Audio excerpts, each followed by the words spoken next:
Evet, ilk yarının sonuna 4 dakika ilave.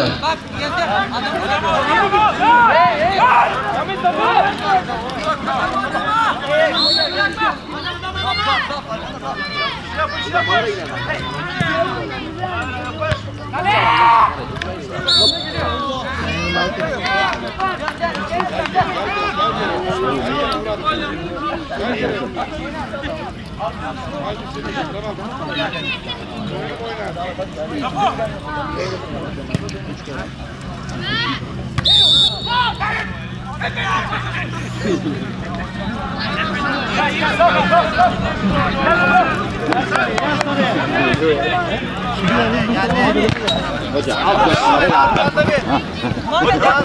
geldi iki. Kamera. Bas Ezir bas. Topu.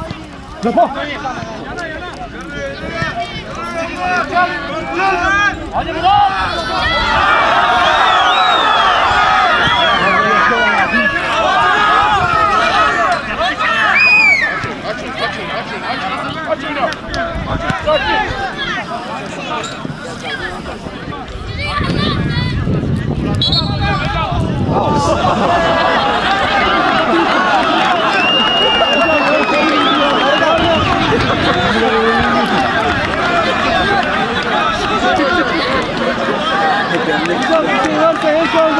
Başlar da olursa olsun bileceğiz mi?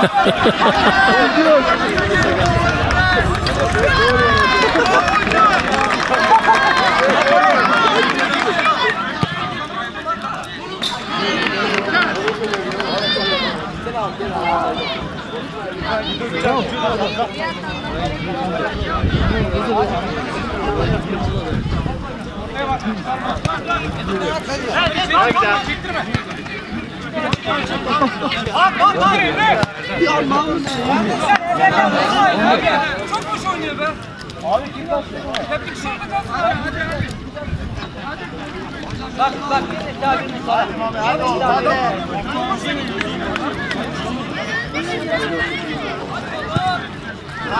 Bak.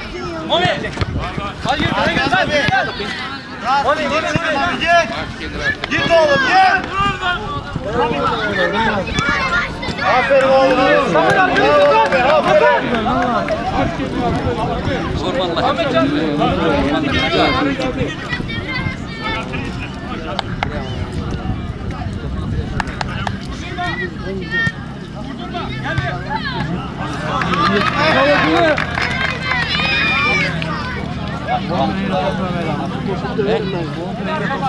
Bir şey yok.